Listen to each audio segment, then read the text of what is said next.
At his wedding, my son publicly admitted, "I've always despised our surname. I'm ashamed to be his son." Everyone laughed as he humiliated our family.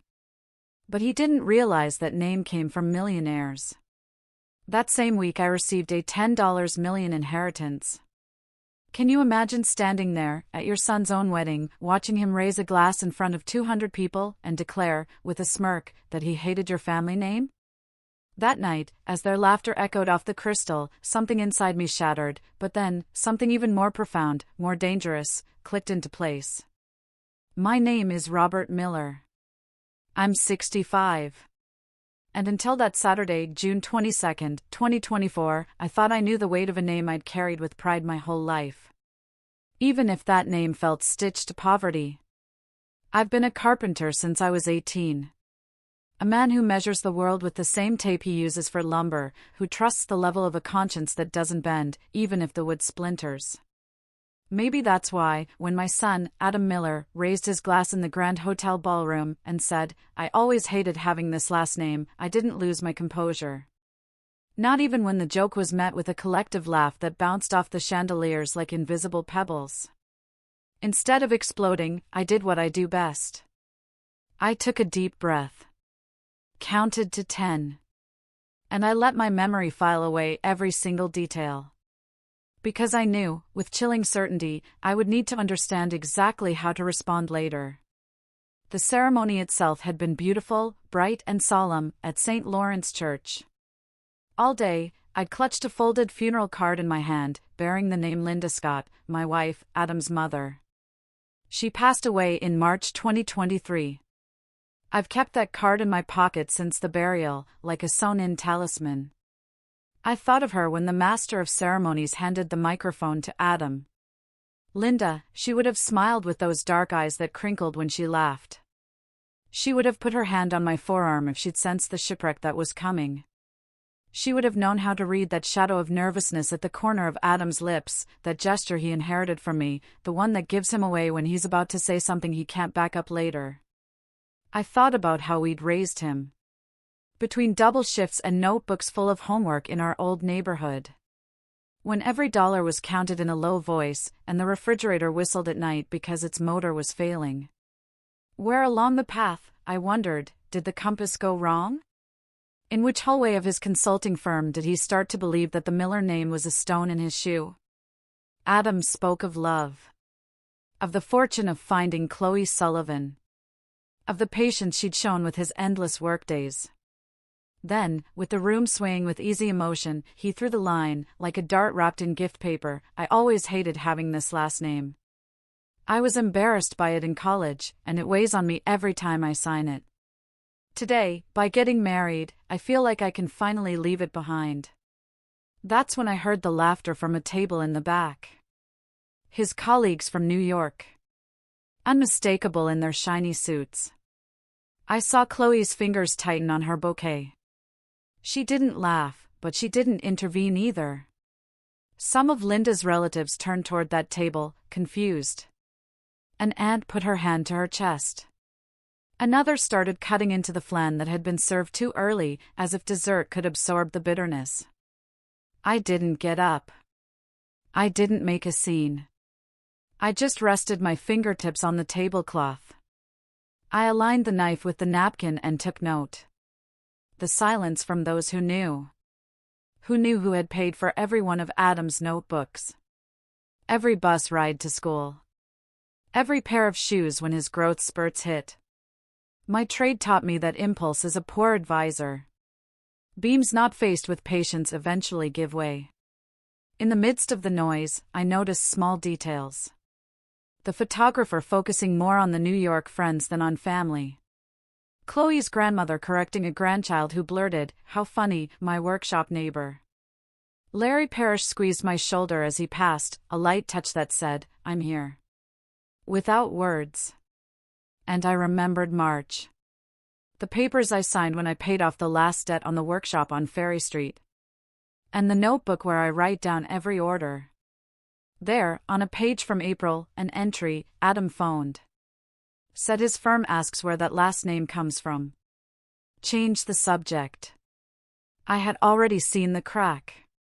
But I hadn't imagined the collapse. When the toast ended, a cousin approached with a plastic smile. "Don't take it like that, uncle.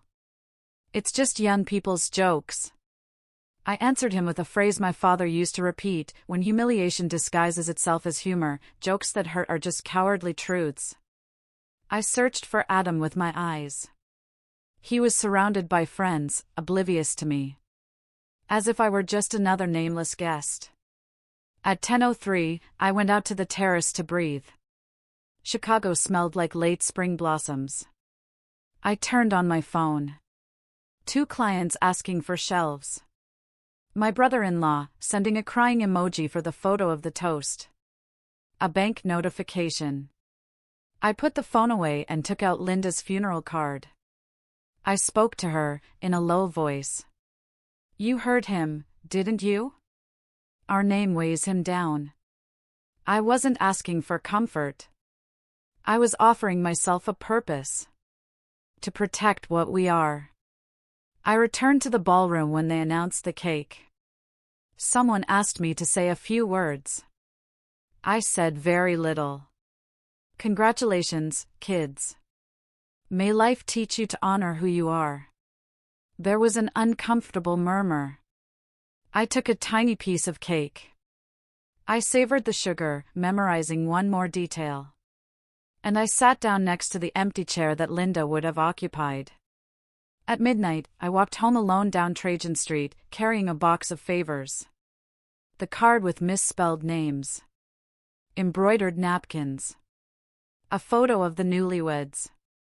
The silent city let me hear my footsteps and the murmur of my ideas. They weren't of revenge. They were of care.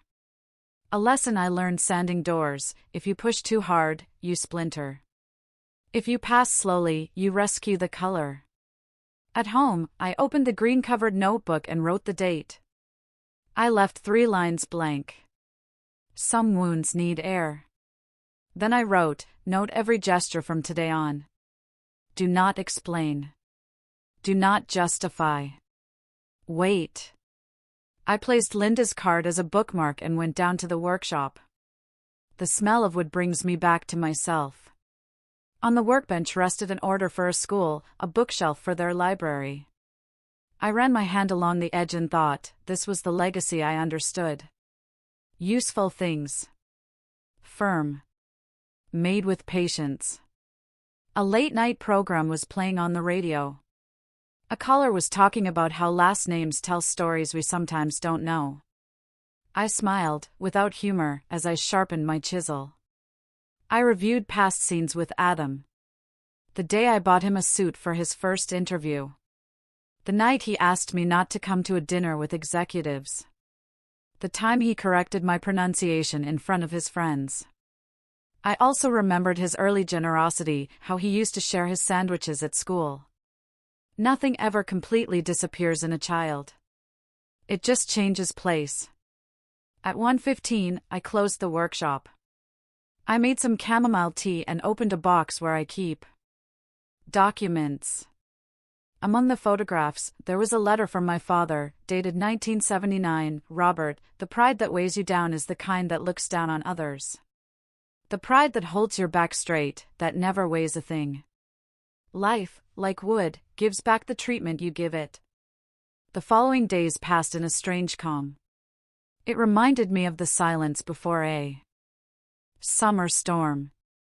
Adam didn't call on Sunday, as I'd anticipated.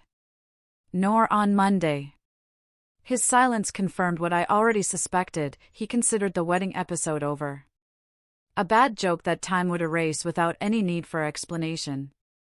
I knew this strategy of his from adolescence.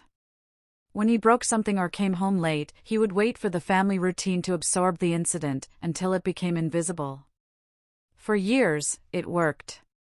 Linda would intercede, with that maternal diplomacy that softens the rough edges between fathers and sons. Now, without her mediating presence, the void was more evident. On Tuesday, while varnishing a round table for an elderly couple from the old district, I heard the voice of my neighbor, Thomas Warner, a retired postal worker. "Robert, have you seen the wedding news on Instagram?" I put down the brush and turned. Thomas held his phone, an awkward expression on his face, showing me a photograph of Adam and Chloe toasting. One of the comments, signed by a Michael Harris, said, "Finally free of the carpenter's last name. Now you sound important." I wiped my hands on my apron and gave him back the phone. "Thanks for letting me know, Thomas. Some things are good to know." He nodded, with the gravity of someone who understands that certain pains don't need words. That night, I opened my social media profile for the first time, practically abandoned since Linda's death. The last photograph was from February. Her, smiling in the kitchen, making lentils with her blue Sunday apron. The condolence comments were still there, some recent, from people who had just found out. I navigated to Adam's profile with the cold curiosity of someone examining a technical document. His bio had changed. Where it used to say Adam Miller, financial consultant, it now read, Adam M. Scott, senior analyst. The transformation was subtle, but deliberate. He'd relegated my last name to an initial. Promoted his mother's to the main one. I checked his honeymoon posts from Santorini. In all of them, he was tagged as Adam Scott, with no trace of the name he found so bothersome to carry. I didn't feel anger. I felt something more complex. The sadness of a craftsman who watches someone despise a piece he invested decades of work into. Because raising a child is just that, a work of precision, where every gesture chisels the final result. I remembered winter afternoons when Adam, 8 or 9 years old, would sit next to my workbench and ask me why wood had different grains. Every tree grows according to the storms it faces, I explained. The marks aren't defects. They are the story of how it survived. Now, 25 years later, he was ashamed of the grains that had shaped his character. On Wednesday, I received an unexpected call. It was Chloe, her voice tense. "Robert, I need to talk to you. It's important." We met that afternoon at a quiet cafe downtown. She arrived looking worried, dressed more simply than at the ceremony. She apologized for not being in touch since the wedding, explaining that Adam had preferred to avoid communication with Chicago while they adjusted to life in New York. What she told me confirmed my worst suspicions about the evolution of my son's character. Adam had intensified his obsession with erasing traces of his family origin, even inventing false stories about his past when interacting with important colleagues. He tells them his father was a retired industrial engineer, Chloe revealed, clearly uncomfortable, that he grew up in a residential Chicago neighborhood. I've asked him several times to stop those lies, but he says they are narrative adjustments necessary for professional networking. The coldness of that expression chilled my blood. My son had turned the denial of my existence into a personal marketing strategy. But there's something more serious, Chloe continued. Last week, we went to a dinner with executives. One of them mentioned he had lived in Chicago and knew the city well. He started asking Adam details about neighborhoods, schools, specific places. Adam got very nervous. Made up answers that didn't fit. The executive noticed the inconsistencies, but didn't say anything at the time. That situation had created tension in their marriage, because Chloe feared the lies would end up harming Adam's career. For over an hour, Chloe confessed she felt trapped. Between loyalty to her husband and the discomfort his social climbing strategies caused her. "I didn't marry him for his family origin," she said, "but for who he was when I met him in Chicago. Now he seems like another person, obsessed with impressing people who may not be worth the effort." She told me Adam had commented privately that he felt trapped between two worlds, his modest childhood and his professional aspirations. He says his firm has colleagues who come from families with business traditions. That when they talk about their fathers, they mention university degrees, trips, investments. He feels inferior. The word echoed in the workshop like a misplaced hammer blow. My son felt inferior for being my son. I explained to Chloe that I held no resentment toward Adam, but I also couldn't pretend his words hadn't cut deep. A last name isn't just a label. It's a responsibility. It represents those who came before and commits those who will come after. If he considers it a burden, maybe it's time he learns to live without it. Chloe looked at me with a worried expression. What do you mean? I didn't answer directly. Instead, I told her the story of a client who had commissioned me to restore an 18th-century table. It was rotten, paint-stripped, apparently useless. I worked for 3 months to restore its dignity. When I delivered it, it shone like new. 2 weeks later, the client sold it because he decided it didn't match his new decor. Chloe understood the metaphor. And what did you do? She asked. I learned to be more selective about who I give my work to. After she left, I opened the green-covered notebook and wrote a summary of the conversation. Her visit confirmed my suspicions. Adam hadn't acted on impulse at the wedding. He had been planning this symbolic separation from his origin for some time. I understood his dilemma, but I didn't justify it. There are dignified ways to climb the social ladder without blowing up the foundations that supported you. That night, before bed, I took an envelope from a drawer that had arrived in the mail 2 days earlier. It came from Boston, from a law firm. I hadn't opened it yet, because something inside me told me its contents would change the course of this family story that was just beginning to be written. On Thursday, I decided to open that envelope. Inside was a formal letter from the law firm Jimenez & Associates, signed by Thomas Jimenez. The contents left me motionless for several minutes. According to the document, I was the sole legitimate heir of Mr. Arthur Miller, who died on May 3, 2024, in Boston without direct descendants. The estate included real estate properties, financial investments, and business shares valued at approximately $10 million. The inheritance was conditioned only on proving my identity and my relationship to the deceased, documentation that the firm committed to manage if I expressed interest in claiming it. I reread the letter 3 times to make sure I hadn't misunderstood. Arthur Miller was my paternal grandfather's older brother. He had immigrated to Massachusetts in the 1950s to work in construction. He had founded a real estate company that prospered during the Cape Cod tourism boom. He died single, with no known children. The lawyers had taken months to locate legitimate heirs with the Miller last name. I was the only candidate who met the legal requirements established in the will. The irony was so perfect, it was almost cruel. At the very moment my son was publicly disowning our last name, fate revealed to me that this name carried a family fortune he never knew. I put the letter in the desk drawer with other important documents and went back to work. I had to finish Larry's cabinets before the weekend, and concentrating on concrete tasks helped me process complex information. While planing the doors, I reflected on the implications of the inheritance. It wasn't just the money that struck me, but the confirmation that my last name had deeper roots than I had imagined. Arthur had built a business empire, created jobs, contributed to the development of the Massachusetts region. His legacy proved that the Millers could be as successful as any other family. That night, I called the Boston firm and scheduled a phone appointment with Thomas Jimenez for the following Friday. I wanted to understand all the legal details before making any decisions. I wasn't going to rush, just as I hadn't rushed to respond to the humiliation at the wedding. Big decisions required time to settle.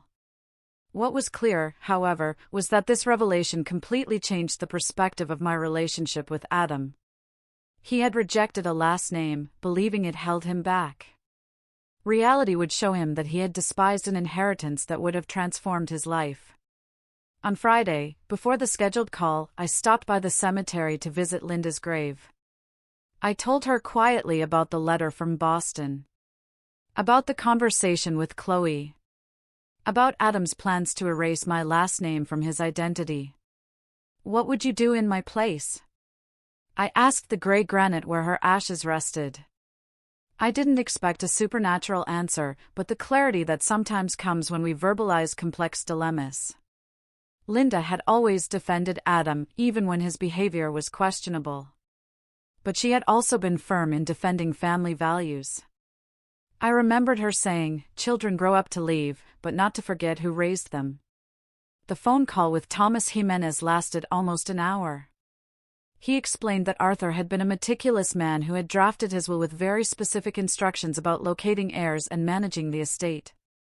One particular clause caught my attention. The will stipulated that only individuals who honored the Miller name with dignity and pride could inherit. It was as if Arthur had anticipated situations like the one I was experiencing with Adam.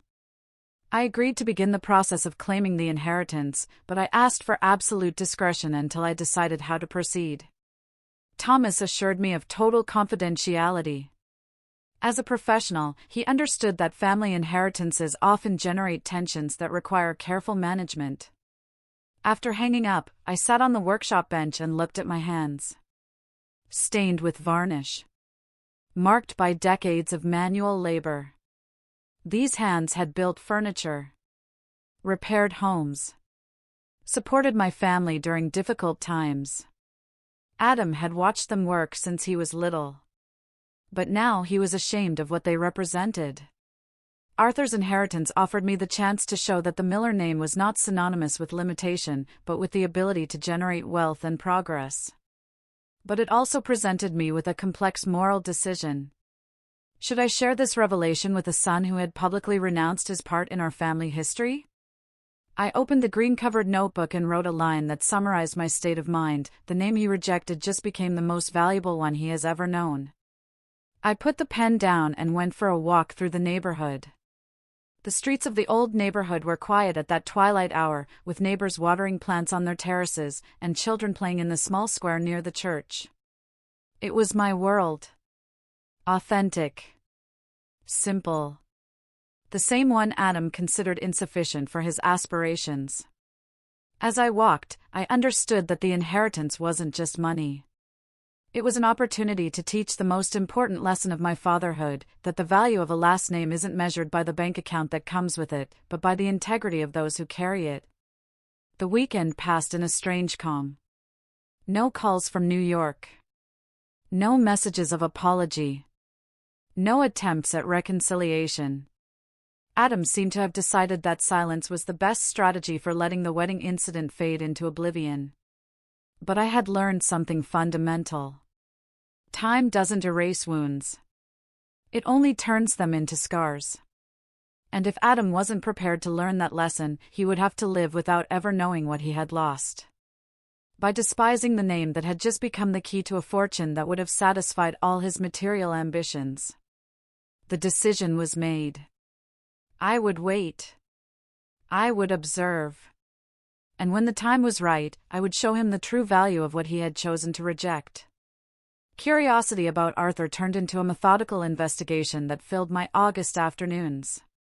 Thomas Jimenez had given me contacts of people who worked with him for decades, and each conversation revealed new facets of a man who had transformed ambition into a solid legacy. The first to meet me was James Cole, a retired architect who designed 3 of the residential buildings in Hyannisport. We met in a cafe in Boston's Beacon Hill, surrounded by the tourist bustle that fills the area in summer. Arthur was demanding, but fair, James recalled, stirring his coffee. He never accepted second-rate materials, even if they cost more. He used to say that a poorly built building is a betrayal of the families who will live in it. He showed me photographs of the construction sites from the 70s and 80s. In several, Arthur appeared personally supervising the work, dressed in blue overalls and a white hard hat. One anecdote struck me in particular. During the construction of the most complex building, structural problems arose that required costly modifications to the foundations. Other developers would have looked for cheap fixes. Arthur halted the project for 6 weeks. Hired additional engineers. Invested an extra $150,000 to ensure total safety. My name will be associated with this building for the next 100 years, he told us. I will not allow it to fall on any family. That sentence resonated in my mind like an echo of my own convictions about professional responsibility. The next testimony came from Rose Carter, an accountant who managed Arthur's finances from 1985 until his death. She received me in her modern office in the financial district, surrounded by file cabinets containing decades of business documentation. Arthur never spent money on personal luxuries, she explained, consulting old records. He lived in a modest apartment, drove functional cars, ate at simple restaurants. He reinvested his entire fortune in new projects or saved it. She showed me bank statements that proved this austerity. During years of millionaire income, his personal expenses rarely exceeded $2,000 a month. Rose told me that Arthur had established a special fund intended exclusively for locating distant relatives. Every year, he set aside $5,000 for genealogical research. He hired private detectives, consulted parish archives, paid for ads in Midwestern newspapers, looking for information about the Miller family from his hometown. The search had been fruitless for decades, mainly because my grandfather had moved several times after Arthur immigrated. He became obsessed with finding worthy heirs, she said. He said that money without family was like a river without a riverbed. The third meeting was with Stephen Moore, a construction foreman who worked directly under Arthur for 20 years. He met me at a traditional tavern in the North End, an authentic working-class atmosphere that contrasted with the elegant offices where I'd held the previous meetings. Mr. Arthur never lost his working man's ways, Stephen assured me. He got up before anyone else. He was the first to arrive at the sites and the last to leave. On Sundays, he would come by to check that everything was secure. But what impressed me most was his memory for the family details of his workers. He knew our wives' names, asked about our children, remembered birthdays and anniversaries. When my youngest son had trouble in high school, he helped me find a better school and advanced the money for tuition without asking for any collateral. He recounted other similar gestures: interest-free loans for employees' weddings, medical help during family illnesses, extra bonuses when grandchildren were born. The image that emerged from these testimonies portrayed a man who had maintained his essential values despite his economic success. Arthur had been the antithesis of Adam. Proud of his origins, faithful to his principles, committed to his community. The contrast pained me, but it also guided me on what kind of legacy I wanted to preserve. During the train ride back to Chicago, I reflected on the responsibility that had fallen on my shoulders. I was not simply the administrator of a fortune, but the custodian of a family legacy that had taken generations to build. Arthur had worked for 4 decades to accumulate that wealth in the hope of passing it on to descendants who would honor his effort. I got the last testimony by chance at Boston South Station. While waiting for the express train to Chicago, I recognized an elderly man reading the newspaper on a nearby bench. It was Frank Miller, Arthur's second cousin. As I found out later, he had learned of my great-uncle's death through the local press. He was the smartest in the family, he told me when I introduced myself. He always knew he had to leave town to get ahead, but he never forgot where he came from. He wrote me long letters telling me about his projects. He sent money when the harvests were bad. Asked about all the relatives. Frank explained that Arthur's branch of the family had dispersed after the Great Depression, when economic hardship forced many young people to immigrate. We lost touch because there were no phones or good roads. But Arthur always promised he would return when he was rich, to help rebuild what we had lost. Back in Chicago, I organized all the collected information into a specific folder titled Family History, Arthur Miller. I included photographs, transcribed testimonies, business documents, and approximate genealogies.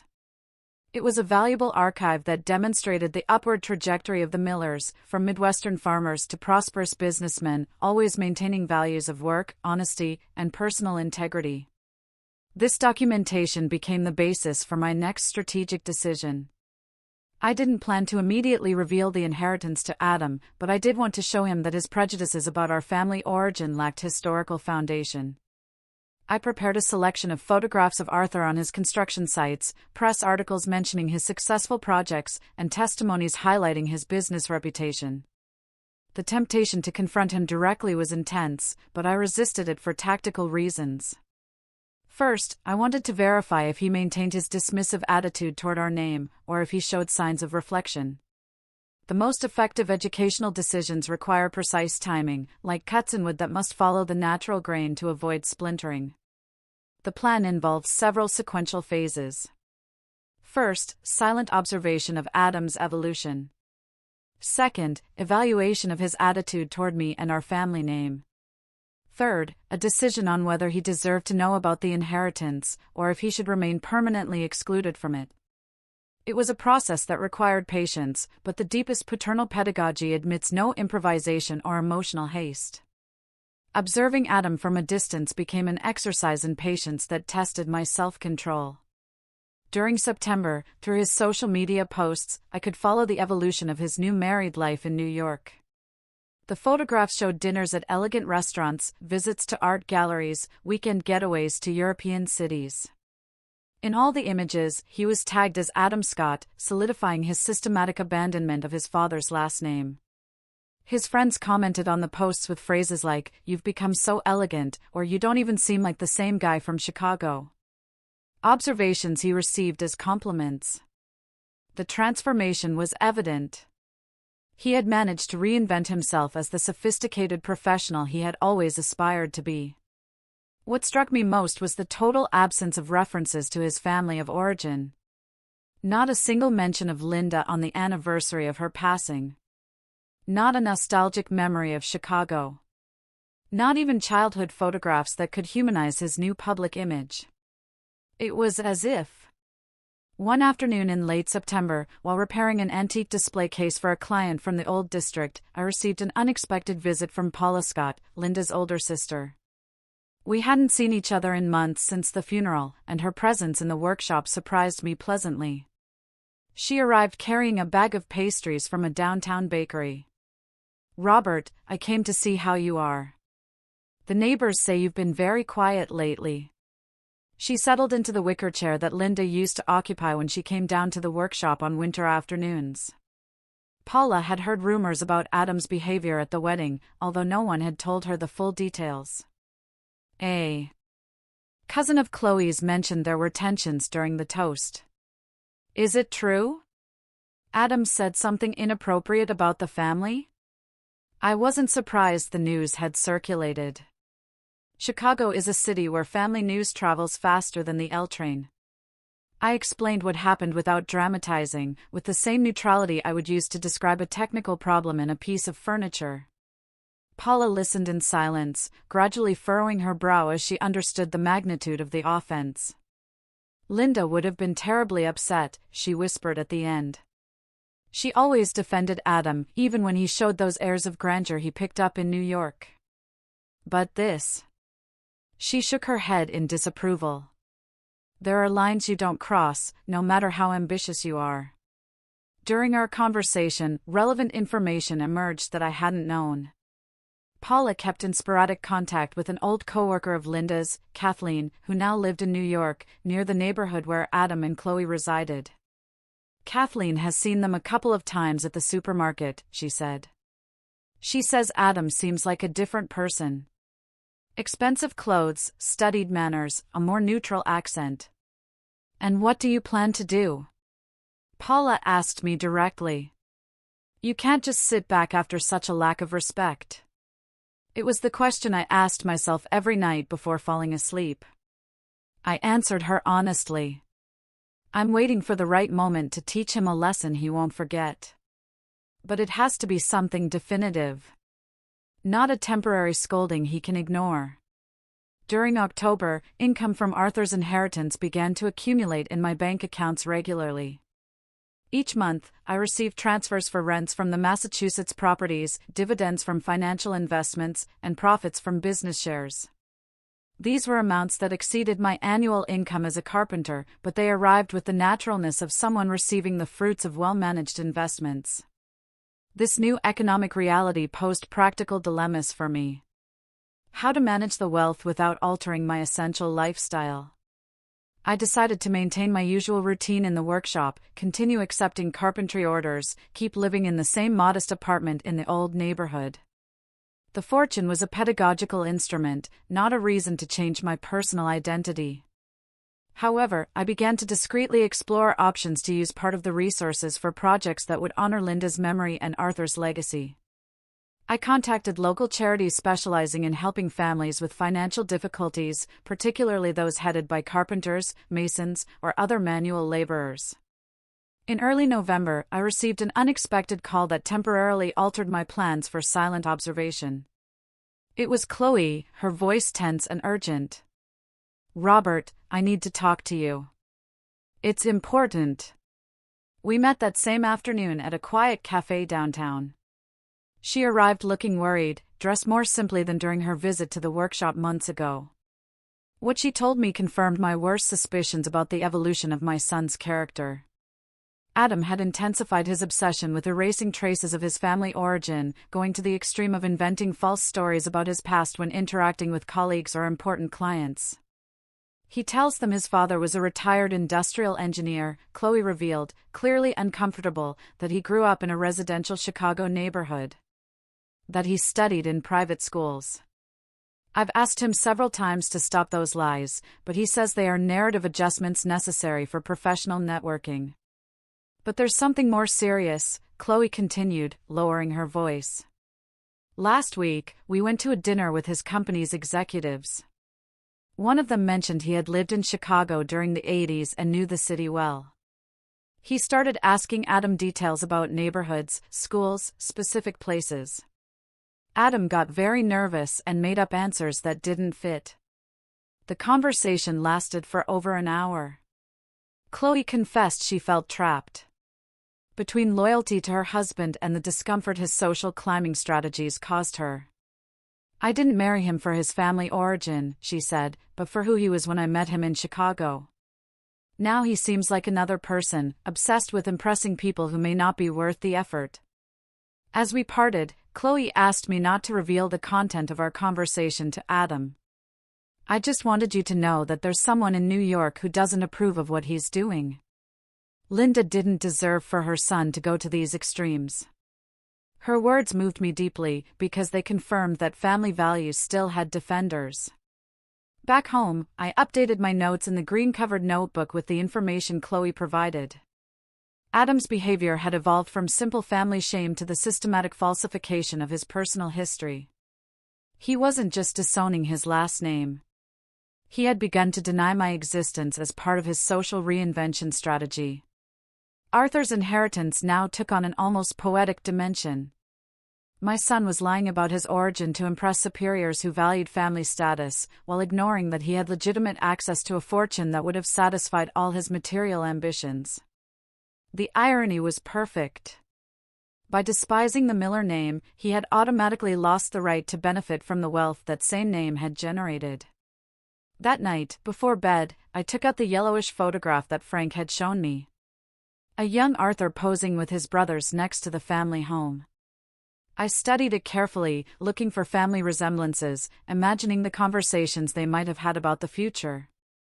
None of those serious-faced men could have imagined that decades later, a direct descendant would be ashamed of the name they had carried with farmer's pride. I only had to decide when and how to reveal this truth to him, so he would understand the magnitude of his mistake. Preferably, when it was too late to correct it. December arrived with the determination to formalize the decisions I had been maturing over months of silent reflection. Arthur's inheritance was no longer an abstract novelty, but a consolidated reality that generated constant income, providing me with the resources to materialize the most important educational project of my fatherhood. I contacted Patricia Morgan again, the lawyer who had advised on the initial process, to explore creating a charitable foundation that would channel a significant part of the estate towards specific social causes. The meeting was held in her office on a cold morning early in the month. "I want to establish an institution that helps families of manual laborers," I explained, as we reviewed the updated financial documents. "Scholarships for the children of carpenters, masons, plumbers, electricians. Interest-free loans for small family workshops. Medical aid for craftsmen without full insurance." Patricia took meticulous notes, evaluating the legal and fiscal viability of each proposal. "It's a beautiful initiative, Mr. Miller. Have you thought about the foundation's name?" I didn't hesitate. The Linda Scott Miller Foundation, I said. In memory of my wife. It was the ultimate tribute to the one who had held our family together with unconditional love. The incorporation process required several weeks of complex paperwork. We had to draft detailed bylaws, define specific objectives, establish selection criteria for beneficiaries, design monitoring protocols for the aid given. Patricia coordinated with notaries, tax managers, and official agencies to ensure the foundation complied with all applicable legal regulations. My role was to approve strategic decisions and provide the initial endowment, $3 million. Which would generate enough interest to finance charitable activities for decades without depleting the principal capital. While the foundation's creation progressed, I maintained absolute discretion about the project. I kept working in the workshop with the same dedication as always, accepting modest orders, maintaining regular hours. The only difference was that I had begun to turn down jobs that required me to travel out of Chicago for several days, as I needed to be available for foundation-related meetings.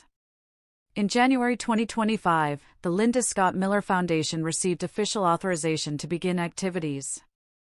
The public presentation ceremony was held in a hall at Chicago City Hall, attended by representatives from construction unions, artisan associations, and local charities. I gave a brief speech, highlighting the Foundation's commitment to dignifying manual labor and supporting families who, like mine, for decades had built the city with honest effort. The local media covered the event with positive articles, highlighting the generosity of the anonymous donor who had made the initiative possible. The media impact was greater than expected. The Chicago Chronicle published an extensive report on the foundation, including photographs from the presentation where I appeared symbolically handing the first scholarship to the daughter of a retired plumber. WGN News aired a 5-minute interview on the regional news. Someone who greatly values the work of artisans decided to dedicate part of their estate to helping families like ours, I declared to the cameras. The irony of those words gave me private satisfaction. I was describing Arthur without lying, while omitting crucial information. The first beneficiaries were selected according to strict criteria I had established during the preparatory meetings. 5 university scholarships for children of manual laborers with outstanding academic records. 3 interest-free loans for workshops needing to upgrade obsolete machinery. 2 medical grants for craftsmen with costly illnesses. Over 200 families directly benefited. The media echo of the foundation reached New York via social media and digital newspapers. One afternoon in February, I received a phone call I had been anticipating for weeks. It was Adam. His voice confused and slightly agitated. "Dad, I've seen news about a foundation in Chicago that helps people like us. Do you know about it?" His way of phrasing the question revealed the discomfort any topic related to our social status caused him. I replied with studied naturalness. "Yes, it's an interesting initiative. It seems there are generous people who value the work of artisans. Do you know who funds it?" Adam insisted. "The papers say it's an anonymous donor, but it must be someone very wealthy. $3 million isn't an amount just anyone can donate." The figure had caught his attention, as was logical for someone obsessed with money and social status. "I have no idea," I lied deliberately. "I suppose there are rich people who remember where they come from and want to help families going through similar difficulties." The silence that followed was long and uncomfortable. Adam was processing the implications of my words, probably connecting them to his own behavior. Over the next few days, Adam sent me several WhatsApp messages, asking for details about the foundation. He wanted to know the donor's name, the specific criteria for awarding aid, the institution's future growth prospects. His questions revealed genuine curiosity mixed with something that could be interpreted as moral unease. The moment of greatest tension came when he asked me to intercede to get him a meeting with the foundation's leadership. "Chloe and I are thinking of making a significant donation, but we'd like to speak directly with the decision-maker." The request put me in a delicate position, as I would have to refuse without being able to explain the real reasons. "I don't think I have that kind of influence," I replied. The foundation maintains strict confidentiality about its internal procedures, but you can write directly to the official address listed in the newspapers. His insistence confirmed that the charitable project had piqued his interest in an unexpected way. By the end of February, the foundation had settled into its normal operational rhythm. The offices operated from a rented downtown space near the cathedral, with competent administrative staff managing applications, evaluating cases, and coordinating aid deliveries. I visited the facility weekly to oversee activities and meet beneficiaries personally. Seeing the young children of Masons enrolling in university courses. Watching family workshops modernize with new machinery. Hearing testimonies of gratitude from artisans who had overcome medical crises thanks to our support. All of it validated the decision to channel the inheritance toward constructive causes. During a routine visit to the foundation, the coordinator informed me of an unusual application that had arrived by mail.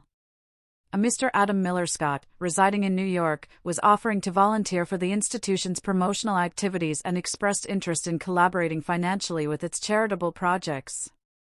The letter included his professional resume, work references, and a personal statement explaining his emotional connection to the families of manual laborers. Reading the document, I smiled bitterly. My son had temporarily retrieved the Miller name to present himself to a foundation he admired, but he continued to use the Scott name in his daily professional life. That night, I wrote an entry in the green-covered notebook that summarized my feelings. Adam wants to be part of an institution funded with money from the name he rejected. The irony is perfect, but he doesn't know it yet. It's time to complete his education. The call came one day in March, exactly at 11 in the morning, as I was finishing varnishing a dining table for clients from the suburbs. It was Adam, but his voice sounded different. Less confident. With a note of vulnerability I hadn't heard since his adolescence. "Dad, I need to ask you for something important," he began after the usual formal greetings. "Chloe and I are going through some temporary financial difficulties. I was wondering if you could help us with a small loan. Something like $5,000. I'd pay you back in 6 months, with interest."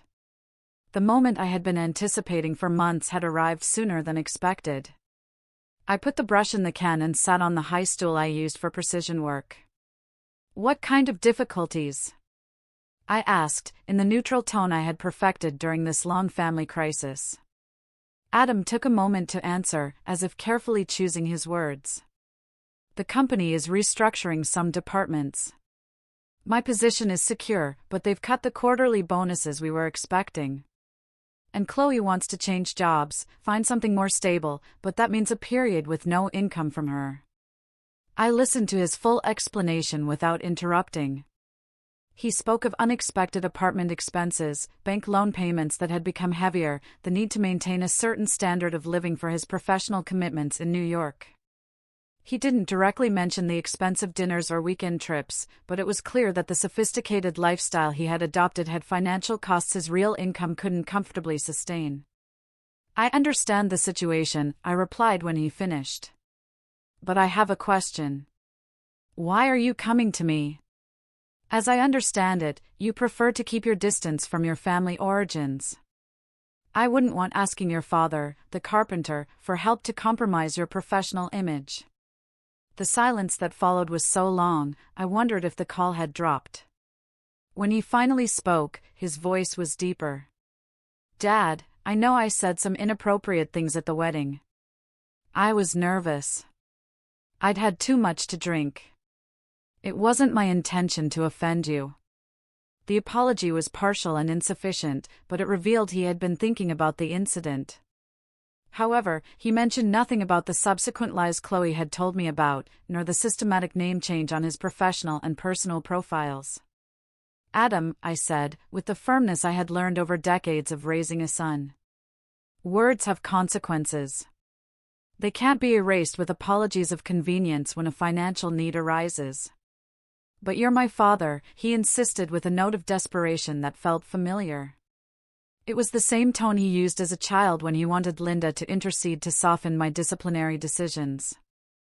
Families help each other, regardless of any temporary differences that may arise. His choice of words caught my attention. He had turned the public humiliation of our name into temporary differences, a euphemism that minimized the gravity of his behavior. It was clear he still didn't fully grasp the dimension of the offense. I explained that my refusal was not motivated by personal resentment, but by educational principles. A man who is ashamed of his last name must be able to build his future without depending on the person who bears that name. If you consider the Miller name a social burden, the logical thing is to also reject financial support from a Miller. My argument was relentless but fair. I couldn't let him selectively use our family relationship, despising it in public when it suited his social ambitions, but turning to it in private when he needed money. It's not that simple, Adam protested.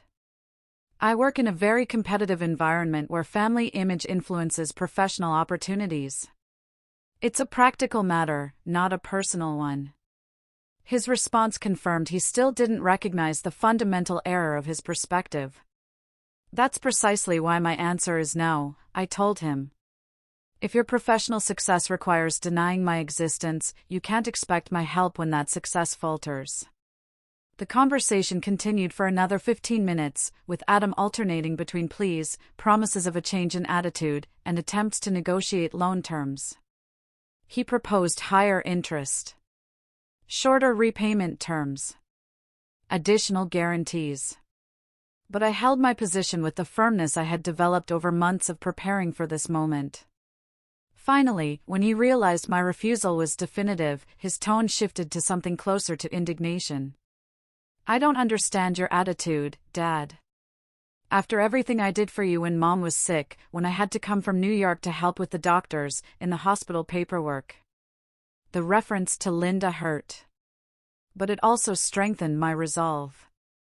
Adam had fulfilled basic son's duties during his mother's illness, but that didn't grant him a perpetual license to humiliate her memory by despising the name she had proudly carried for 30 years of marriage. Your mother would have helped you without hesitation, I acknowledged. But your mother also, Linda Scott, became Linda Scott Miller when she married me, and she was proud of that name until the day she died. Adam tried one last resort. If you won't do it for me, do it for Chloe. She's not to blame for any of this. And she's going through a tough time with the job change. It was a smart move. He knew my soft spot for his wife. It's precisely because I value Chloe, I replied, that I think it's important for her to learn what kind of man she chose as a husband. Lessons in character cannot be postponed indefinitely. We hung up. After a tense and formal goodbye, I stood motionless in the workshop for several minutes. The conversation had been emotionally exhausting, but also liberating. I had maintained the necessary firmness without resorting to disproportionate reproaches or hurtful personal attacks. That afternoon, I worked with renewed intensity in the workshop, channeling the emotional tension into tasks requiring technical concentration. Manual labor had always served as therapy for me to process complex emotional situations. Every movement of the sandpaper, every pass of the plane, every turn of the screwdriver gradually calmed me until I regained my inner balance. During my usual solitary dinner, I reflected on the next stages of this family crisis, which had evolved exactly as I had anticipated. Adam had exhausted the first option of superficial reconciliation, based on partial apologies and immediate financial needs. His next move would likely be more desperate. Arthur's inheritance continued to generate regular income, accumulating in bank accounts while I maintained my usual modest life. Each monthly transfer reminded me of the central irony of this situation. My son was asking to borrow $5,000 from someone who possessed over $10 million, precisely because he had despised the name that would have given him access to that fortune. His sentimental education was about to be completed, with revelations that would forever transform his understanding of the real value of family names. The change began a week after the failed phone call. For the first time in months, Adam started posting different content on his social media. A photograph of the old neighborhood appeared, taken from somewhere high up, captioned, "Chicago will always be my true home. Even if life has taken me far away." It was a calculated message to demonstrate reconnection with his origins, but it maintained enough. ambiguity not to compromise his professional image in New York. A few days later, he posted an old picture of Linda in her kitchen with the caption, "Missing my mom's lentils. Some flavors just can't be replaced." Adam's strategy also included indirect attempts at rapprochement through third parties. Larry mentioned he had received a call from New York asking about my health and general financial situation. "Your son seemed worried," he said. "He noticed you've been quieter than usual lately." Paula Scott also informed me of a similar contact. Adam had called, asking if I needed help with medical appointments or bureaucratic paperwork related to my widower status. He was clearly exploring alternative ways to gauge my willingness for an eventual reconciliation, but without committing to direct approaches. The most sophisticated move came through Chloe, who sent me a WhatsApp message requesting a private phone conversation. "Robert, I'd like to talk to you about Adam, but without him knowing. I think there are important things you should know." I agreed immediately, as I had always valued her honesty. "He's very upset by your refusal," Chloe began, without beating around the bush. "Not just because of the money, but because of what it represents.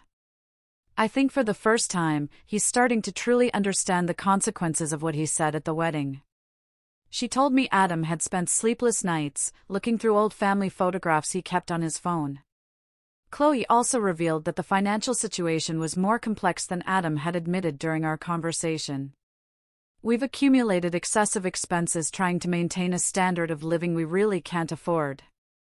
Expensive dinners to impress clients. Designer clothes for professional events. Weekend trips to keep up the image of success. But there's something more important," Chloe continued. "He started talking about the possibility of moving back to Chicago. He says New York is proving more stressful than he expected. That he misses the calmness of the Midwest. That maybe he made a mistake by moving so far from family. Honestly, it would make me happy," Chloe admitted when I asked her opinion. "I've never felt completely comfortable in New York. People are more superficial. Social relationships are more calculated. Everything revolves around work and money. In Chicago, we had genuine friends, a more relaxed social life, a better balance." During the conversation, a particularly relevant detail emerged. Chloe told me Adam had begun to discreetly research the Linda Scott Miller Foundation, trying to identify the anonymous donor who had funded it. "He's obsessed with that story. He says it must be someone who knew your wife, maybe an old client of yours who became wealthy. Have you considered telling him the truth about your financial situation?" Chloe asked me directly. The question caught me off guard, as I wasn't sure how much she had inferred about my real circumstances. "Robert, I know there have been significant changes in your life over the past few months. The neighbors are talking." I explained that I had received a small inheritance from a distant relative, enough to improve my situation, but not to solve other people's financial problems. It was a partial truth, satisfying her curiosity without revealing information that could prematurely reach Adam's ears. "That's precisely why I'm being discreet about it," I explained. "If Adam knew I had financial resources, his approach to me would be motivated by material interest, not by genuine recognition of his mistakes. I prefer any reconciliation to come from genuine reflection." At the end of the conversation, Chloe asked me to reconsider my attitude toward Adam, arguing he was showing genuine signs of remorse and reflection. "I'm not asking you to give him money, but maybe you could offer him some sign that the relationship can be repaired if he demonstrates real changes in his behavior. Tell him I am willing to rebuild our relationship when he proves he truly values the Miller name," I replied. "Not just when he needs help from a Miller." That night, after the conversation with Chloe, I made a decision I had been postponing for weeks. It was time to accelerate the educational process. To create a situation that would force Adam to directly confront the contradictions of his behavior. I contacted Patricia Morgan to discuss organizing a public event for the foundation that would generate significant media coverage. "I want it to be something memorable," I explained. "An event that demonstrates the institution's social impact and attracts regional and national media attention." Patricia suggested organizing a benefit gala at the Civic Opera House, attended by political figures, local business leaders, and representatives of social organizations. We could invite the mayor to present an official recognition to the foundation. Get coverage from WGN and major Midwestern newspapers. The date for the gala was set for the last Saturday of April. Invitations were sent to a select list of 100 personalities. The media confirmed full coverage, and the program included the presentation of a special recognition to the anonymous benefactor who had transformed the lives of dozens of Chicago families. I would attend as a special guest, officially maintaining my anonymity, but prepared to reveal my identity at the ceremony's climax. It was the perfect setting to show Adam that the Miller name had generated social recognition, community impact, and public respect. The Thursday before the gala, Adam called me, his voice especially humble. "Dad, I know we've had our differences, but I'd like to come to Chicago this weekend. I want to talk to you face to face. Apologize properly. Try to repair what's broken between us." The request came with perfect timing for my plans. "That sounds good," I replied. "But I want you to understand that serious conversations require complete honesty. No more half-truths or convenient excuses." He accepted the conditions without hesitation. Saturday would be a memorable day for both of us, though for different reasons than he imagined. The final lesson of this family crisis was about to begin, and I had all the necessary elements to make it definitive and unforgettable. Arthur's inheritance had provided me with the perfect teaching tools. Now I just had to use them at the right time and place, so that Adam would understand, perhaps too late, the true value of the name he had chosen to despise. Adam arrived on Friday afternoon, driving a rental car from O'Hare Airport. I saw him approaching from the workshop window. He walked more slowly than usual. His shoulders slightly slumped, carrying a small suitcase. His appearance had subtly changed since the wedding. He was still dressed elegantly, but he had lost that arrogant confidence that characterized his movements in previous months. I opened the door without unnecessary drama. With the serenity I had cultivated during these months of emotional preparation. "Dad," he said, and in those two words, I sensed a vulnerability I hadn't detected since his adolescence. I invited him in, offered him coffee, asked about his trip, and about Chloe. With a formal courtesy one extends to important but distant visitors. "Dad, I want to apologize," he began, when we sat in the small living room where Linda used to watch her afternoon soaps. "Not just for what I said at the wedding, but for everything that's happened since. I've behaved like a coward and an ungrateful son." His speech sounded rehearsed, but the tears that began to well up in his eyes seemed genuine. I listened to his full confession without interruption. He told me about the social pressure he felt in New York. The insecurity that colleagues from wealthy families caused him. The irrational shame he had developed for our modest origins. "It's not that I was really ashamed of you or Mom," he explained. "I was ashamed of myself for not being born into a family that would make my professional path easier." "And what about the lies afterward?" I asked him directly. "Chloe told me you've been inventing stories about your family origin to impress your superiors." His face fell slightly. "She told you?" "I was hoping to explain it to you myself." I confirmed I knew the details of his personal reinvention in New York, including the systematic name change on social media and professional documents. "That behavior hurts me more than the wedding toast," I explained. "A public offense can be a momentary mistake. Systematically lying about your family identity is a sustained betrayal."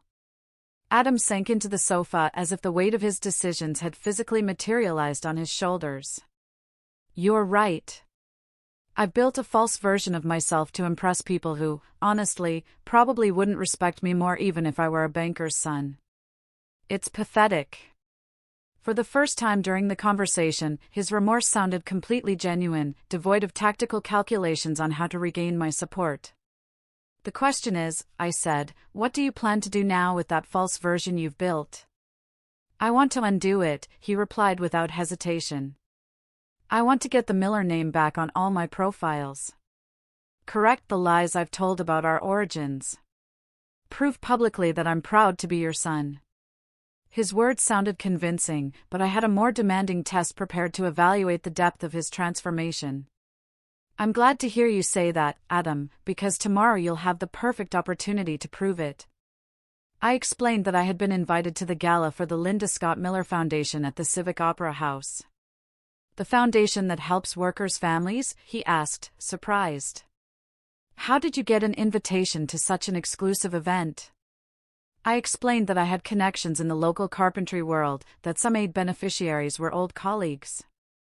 I'd like you to accompany me, I proposed. It will be an opportunity for you to see how one can generate social respect without denying family origins. The proposal visibly excited him. I'd love to go with you. It could be a way to show publicly that I'm not ashamed of being part of a worker's family. There's one condition, I added. I want you to use your full name during the entire evening. Adam Miller Scott. No hiding, no half-truths. He immediately agreed to the condition. He even suggested we could use the occasion to introduce him to professional contacts in Chicago. During the dinner I prepared that night, lentils with sausage, Linda's recipe, the conversation flowed with a naturalness we hadn't experienced since before his move to New York. Adam told me details about the pressures at work, the difficulties of social adjustment, the loneliness he had felt far from his familiar family environment. Ambition blinded me, he admitted, savoring the lentils. I thought professional success would compensate for any personal sacrifice. But I've discovered that success without authentic roots is hollow, unsatisfying. Your mother would have been proud to hear you talk like that, I said, and I saw his eyes moisten again. After dinner, we took out family photo albums we had stored after Linda's funeral. Adam looked at the pictures with renewed attention, as if seeing them for the first time. One particular photograph caught his eye. It was from his college graduation. Linda and I flanking him holding the diploma with a proud expression. Do you know what hurts me most about this picture? He asked. That you both are more proud of my achievement than I was.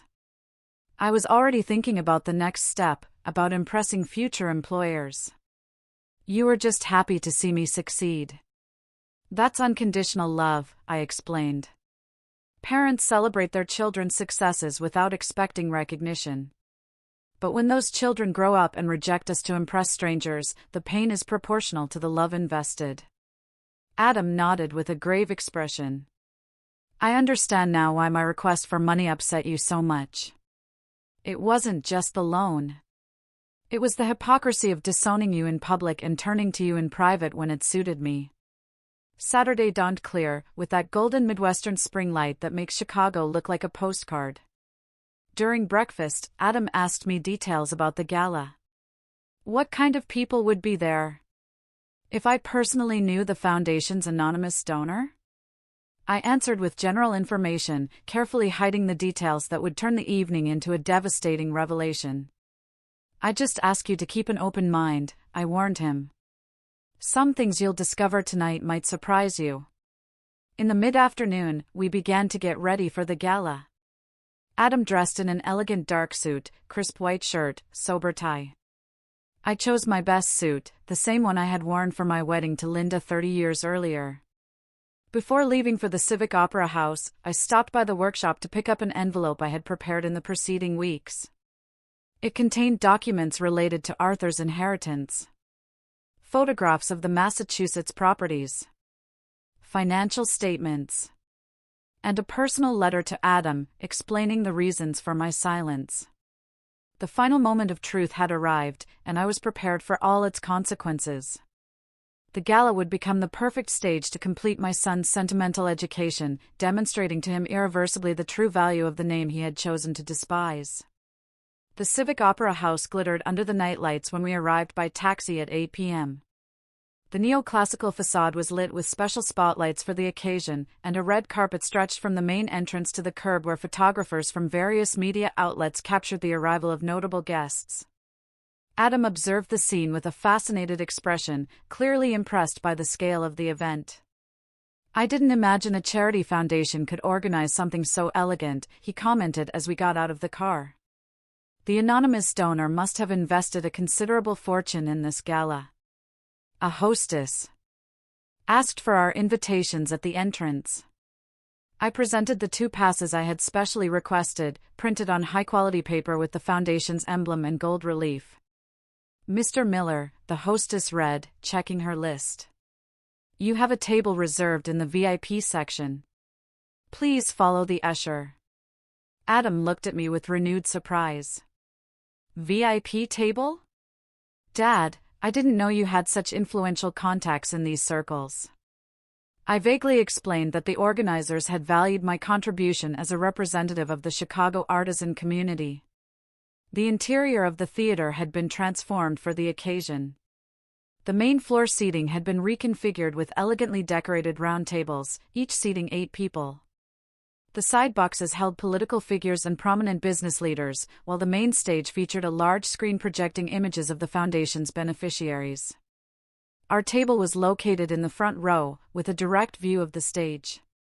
Our tablemates included the director of a major Chicago construction firm, the president of the Downtown Business Association, a journalist specializing in social issues, and a philanthropic couple known for funding local cultural projects. Adam introduced himself to everyone as Adam Miller Scott, financial consultant, using his full name, just as we had agreed. His behavior was impeccable, polite, genuinely interested in the conversations, showing authentic respect for the foundation's goals. During the pre-dinner cocktail hour, Adam took the opportunity to make professional contacts potentially useful for his eventual return to Chicago. He exchanged business cards with several entrepreneurs, discussed financial collaboration opportunities, demonstrated solid knowledge of the Midwestern markets. "I'm considering moving back to my hometown," he explained to those who asked about his current job situation. At 9 o'clock, a sharp and elegant chime announced the start of the official ceremony. The mayor took the stage to give the opening speech, highlighting the importance of private initiatives that complement public social policies. "The Linda Scott Miller Foundation represents the best of Chicago's solidarity," he declared to enthusiastic applause. Patricia Morgan followed him, as president of the foundation. She presented a detailed report on the activities carried out during the first year of operation.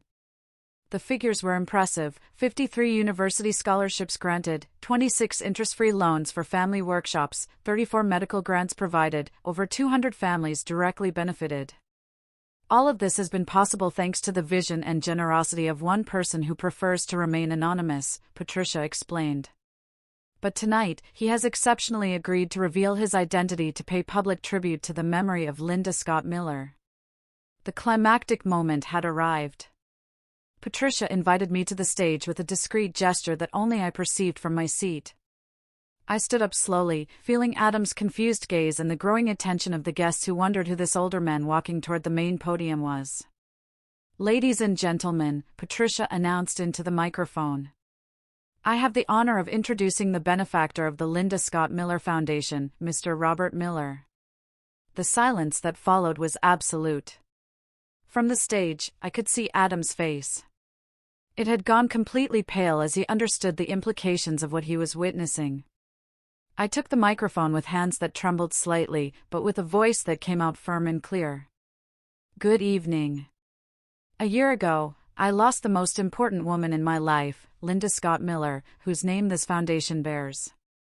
A few months later, I received an unexpected inheritance from my great-uncle, Arthur Miller, a Massachusetts businessman who built a considerable fortune over 4 decades of honest work." I paused deliberately, allowing Adam to process the information he was receiving.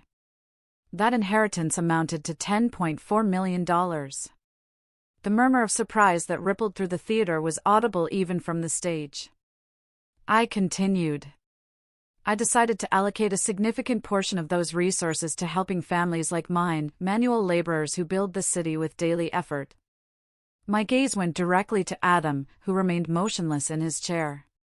His expression, a combination of astonishment, painful understanding, and something that looked like deep shame. "The Miller name," I continued, "has been a source of pride for my family for generations. My great-uncle Arthur immigrated to Massachusetts when he was very young. Worked as a mason. Saved every dime. Invested wisely. And built a respectable real estate empire. He was never ashamed of his humble origins. He transformed them into business strength. The final revelation came with surgical precision. Unfortunately, not all members of my family have properly valued what it means to carry this name. 10 months ago, during a family celebration, I heard my only son publicly declare that he had always hated being named Miller, that he was ashamed of our origin. The silence in the theater was deafening. That night, I decided that whoever rejects a last name does not deserve to benefit from the fortune that name has generated. Adam had buried his head in his hands, and his shoulders were shaking almost imperceptibly. That is why I created this foundation, I continued. To demonstrate that the Miller name can generate social recognition, community impact, and public respect. To teach that the value of a name is not measured by the money that accompanies it, but by the integrity of those who carry it. I concluded with words aimed directly at my son. A last name is a responsibility, not a burden. It represents those who came before and commits those who will come after. If someone considers it dead weight, they must be prepared to live without the benefits that weight has generated over decades of family work. The applause that followed was long and emotional, but I only watched Adam, who finally lifted his gaze to the stage, tears streaming down his cheeks. I walked off the stage amidst congratulations from organizers and guests, but my attention was fully focused on returning to the table. Adam had stood up and was waiting by his chair, with an expression that mixed emotional devastation, delayed comprehension, and something that could be interpreted as painful admiration. When I reached his side, he said nothing. He just hugged me with desperate force and whispered in my ear, "Dad, forgive me. I've been a complete idiot." The gala continued with award presentations and beneficiary testimonials, but we remained in silence, processing the implications of the revelation that had just forever transformed our family relationship. Adam had discovered that the name he despised had funded the institution he admired. That his carpenter father was a millionaire by inheritance. The lesson was complete, but its consequences were just beginning to unfold. A year and a half after that gala that changed our lives, I am writing these lines from the terrace of my new apartment in downtown Chicago.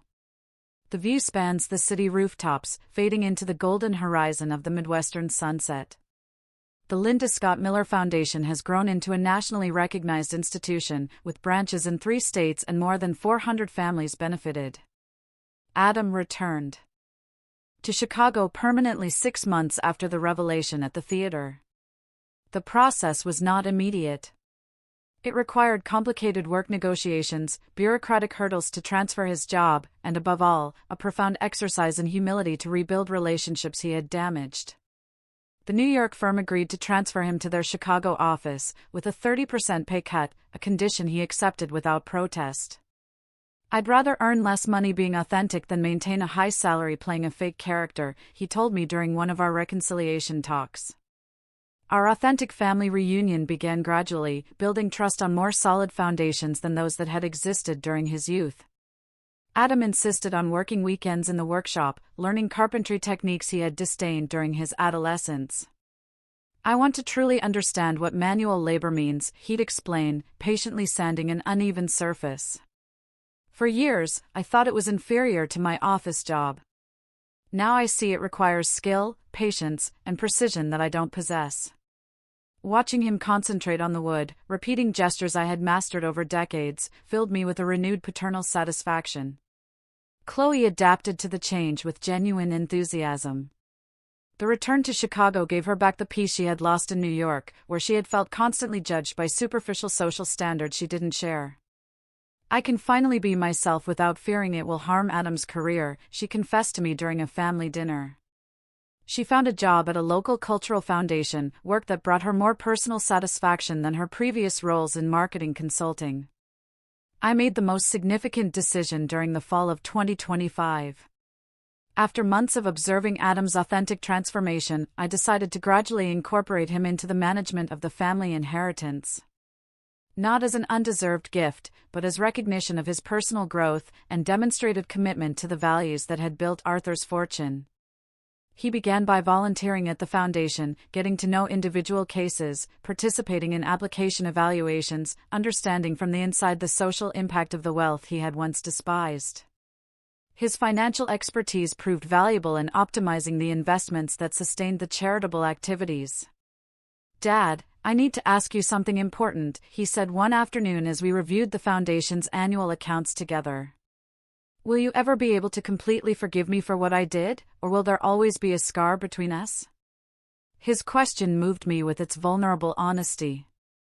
"Adam," I replied, "forgiveness doesn't erase wounds, but it allows them to heal correctly. What matters isn't forgetting the past, but building a future where those mistakes have served a positive purpose." In the spring, when the foundation celebrated its second anniversary, Adam gave a public speech that filled me with paternal pride. 2 years ago, he declared to the media, "I believed success meant escaping my origins, denying the family history that had shaped me. I learned in the hardest way possible that true success means honoring where you come from while building toward where you are going." Chloe and Adam announced in the summer that they were expecting their first child.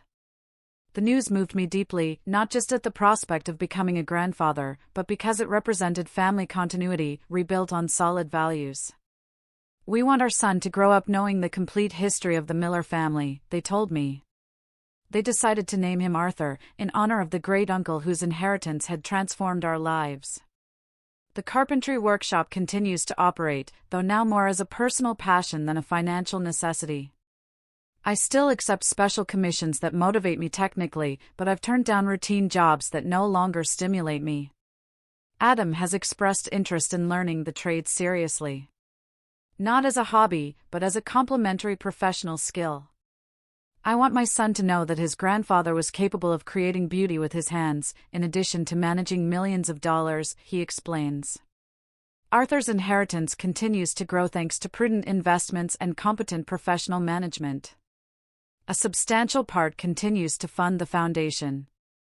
But I have begun to diversify the social impact by creating a university scholarship fund specifically for the children of carpenters, plumbers, electricians, and other manual trades. During the quiet afternoons, I go up to visit Linda's grave at St. Ferdinand's Cemetery.